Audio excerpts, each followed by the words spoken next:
સુરતના ચોકબજાર વિસ્તારમાં પ્રભુનગર ગેટ પાસે કલ્પેશ પારધી નામના યુવકની હત્યા થઈ હતી. ચોકબજાર પોલીસે ત્વરિત કાર્યવાહી કરીને ગણતરીના કલાકોમાં જ આ હત્યાનો ભેદ ઉકેલી નાખ્યો છે. પોલીસે ડેનિસ ઘોઘારી, ભગીરથ મકવાણા અને સુરેશ બાવળિયા નામના 3 આરોપીઓની ધરપકડ કરી. મૃતક કલ્પેશ અને આરોપી ડેનિસ વચ્ચે જૂની અદાવત ચાલતી હોવાથી સોસાયટી બહાર જ હત્યા કરાઈ હતી. ઝડપાયેલા આરોપી ડેનિસ અને ભગીરથ વિરુદ્ધ ભૂતકાળમાં ચોરી અને મારામારી જેવા અનેક ગુના નોંધાયેલા છે. ડીસીપી રાઘવ જૈનના જણાવ્યા મુજબ પોલીસે ત્રણેય આરોપીઓની અટકાયત કરી વધુ તપાસ હાથ ધરી છે. 16 अगस्त की देर रात को चौक पुलिस स्टेशन विस्तार में प्रभुनगर नाम का एरिया है, जहां पर एक व्यक्ति कल्पेश जीवन भाई पारधी नाम का, जो अपने घर के बाहर कॉलोनी के गेट के पास बेंच पर बैठा था, तो एकदम से लगभग 11 बजे के आसपास एक मोटरसाइकिल पर 3 अजाने व्यक्ति आते हैं, जो उस पर सडनली प्रहार करना शुरू करते हैं और उसमें से एक व्यक्ति चाकू का उपयोग करके उसके कमर के भाग और कमर से नीचे के हिस्से में चाकू से प्रहार करता है, जिसके कारण थोड़ी देर बाद उस व्यक्ति की मौत हो जाती है. जैसे ही सूचनाएं लोकल पुलिस स्टेशन को मिलती है, वो तुरंत ही अपनी सर्वेलेंस टीम और साथ ही साथ जोन की एलसीबी टीम, जितने भी आसपास के सीसीटीवी कैमरा हैं उनके एनालिसिस करके अपने ह्यूमन और टेक्निकल एनालिसिस के बेसिस पे तीनों जो अजाने पुरुष हैं उनकी खोज करना शुरू करती है और कुछ ही घंटे में तीनों जो आरोपी हैं उनको पकड़ लेती है.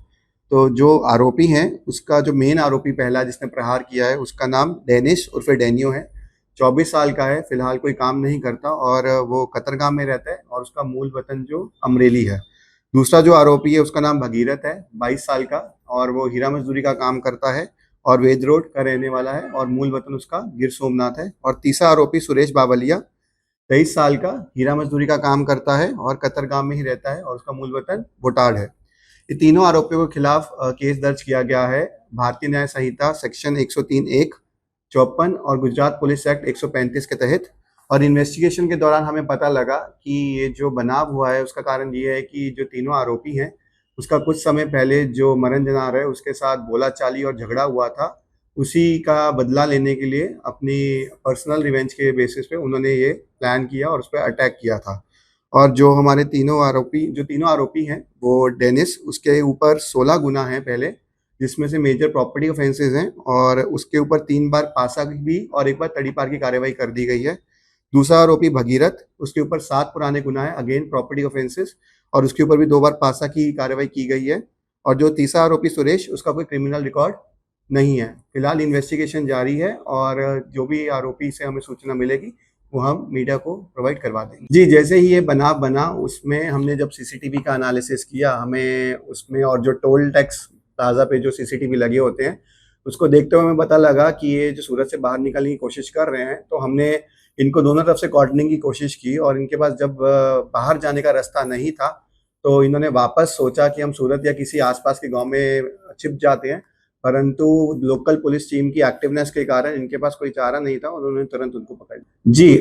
उसके ऊपर अलग अलग 19 तरह के गुने हैं, जो शरीर संबंधित और प्रॉपर्टी ऑफेंसेस दोनों हैं. आखिरी गुना जो था वो 2024 का था और वो फिलहाल हीरा मजदूरी का ही काम करता था और रिसेंट टाइम में उसकी कोई क्रिमिनल एक्टिविटी नहीं थी, लेकिन